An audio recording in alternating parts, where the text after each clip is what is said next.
Welcome to star news. తూర్పు పశ్చిమ గోదావరి ఏలూరు జిల్లాలకు 1333 మెట్రిక్ టన్నుల యూరియా వచ్చిందని తాడేపల్లిగూడెం ఏడీఏ గంగాధర్రావు తెలిపారు. మంగళవారం తాడేపల్లిగూడెం రైల్వే గుడ్షెడ్కు చేరుకున్న యూరియా దిగుమతిని ఆయన పరిశీలించారు. పశ్చిమ గోదావరి జిల్లాకు 250 మెట్రిక్ టన్నుల యూరియా వచ్చిందన్నారు.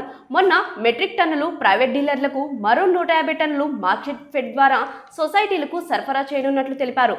ఎరువుల కొరత లేదని స్పష్టం చేశారు.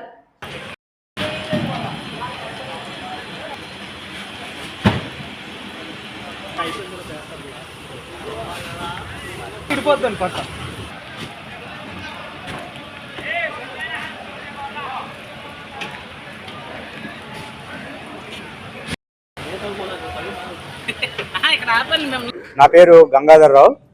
నేను తాడేపల్లిగూడెం వ్యవసాయ సబ్ డివిజన్లో అసిస్టెంట్ డైరెక్టర్గా పనిచేస్తున్నాను. మనకి ఈరోజు Mangalore chemicals and fertilisers limited అనే కంపెనీ నుంచి 1333 టన్నులు యూరియా రావడం జరిగింది. అందులో యూరియా 663 టన్నులు వచ్చింది. 20-20-0-13 అనే ఎరువు 230 టన్నులు వచ్చింది. ఎంఓపి 440 టన్నులు వచ్చింది. అంటే మొత్తం 1333 టన్నులు. ఇదంతా కూడా తూర్పుగోదావరి, పశ్చిమ గోదావరి, ఏలూరు జిల్లా 3 జిల్లాలకు సంబంధించిన ఎరువు అండి.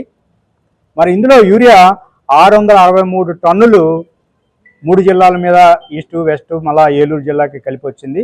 అందులో వెస్ట్ గోదావరి చూసుకున్నట్లయితే ప్రైవేటు డీలర్స్ నిమిత్తం 100 టన్నులు అలాట్మెంట్ జరిగింది.